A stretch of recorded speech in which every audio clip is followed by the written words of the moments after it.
Welcome back. There are a lot of misunderstandings about meditation. For example, lots of people think meditation is about having no thoughts, or it's about having a perfectly quiet mind, or maintaining absolute focus, or something related. Well, there absolutely are meditation methods that have that as their goal, but they are not in this program. And that's because meditation methods like that are not necessary to reach fundamental well-being. And we want you to have the easiest and most effective path possible from where you are to fundamental well-being. So, as a result of that, we don't want you to have to worry about expectations like this. Things like, oh my gosh, you know what? When I sit down to meditate, there are all these thoughts.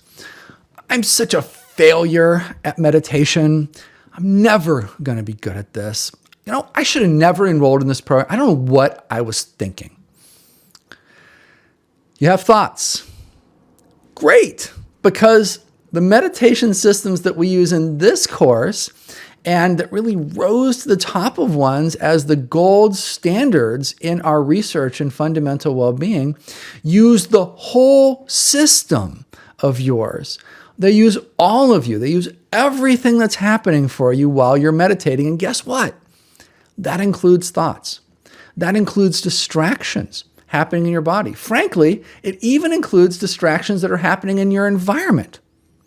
Let's say that the meditation instructions are, for instance, to pay attention to the breath, and something arises that distracts you.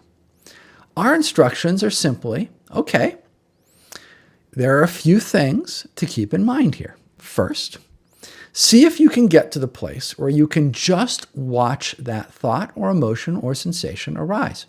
Don't judge yourself for having that thought or emotion or sensation. Your brain is just doing what it does. Just observe, oh, wow, you know what? I just got sucked into a thought. Well, that's interesting. And then bring yourself back to focusing on the practice, which in this case would be something involving your breath. It's all part of the system.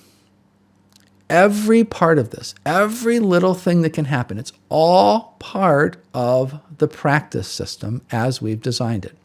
It's all a part of what's supposed to be happening to make this process work for you. It's not anything to be judging. It's not anything to be frustrated by or anything like that. So just keep that in mind. And let me take this moment to kind of take this to a whole other level for you. One of the things that very few people know is that there's actually a fundamental rhythm in the brain related to all of this. One that seems in part designed to just keep you safe. Let's say that you're really focused on doing a task of some kind, and you're in an environment where you're not really paying attention to what's going on around you. And then, out of the blue, to cite my earlier joke, the roof really does start to cave in on you. Don't you think it's a good idea for there to be a process in your brain that alerts you to the fact the roof might be about to crush you? I mean, you really should be able to perceive that, right? You shouldn't be able to focus so strongly and intently on a task that you can die because you're not aware of your environment. So there's a fundamental rhythm in your brain that allows you to focus for a period of time, but also takes you out of focus so that you can become more and more aware of the wider environment, or if thoughts occur to you about important things that you have to do so that you don't miss appointments or whatever. You're not going to be able to hack that fundamental brain rhythm anytime soon. It's just like your heartbeat. You can't sit there right now and say, okay, heart, time to speed up. Yep, I want to get to 120 beats per minute. Okay. Go ahead, heart, 120 beats per minute. You can't do that, right? You can't say, okay, heart, let's slow down. Let's go down to about, 40 beats per minute. How about that? Okay, let's do it. Come on, heart, slow down, heart. Let's get down to 40 beats. Can't do that either, right? Because the heart has its own physiological processes that are outside the influence of your subjective will.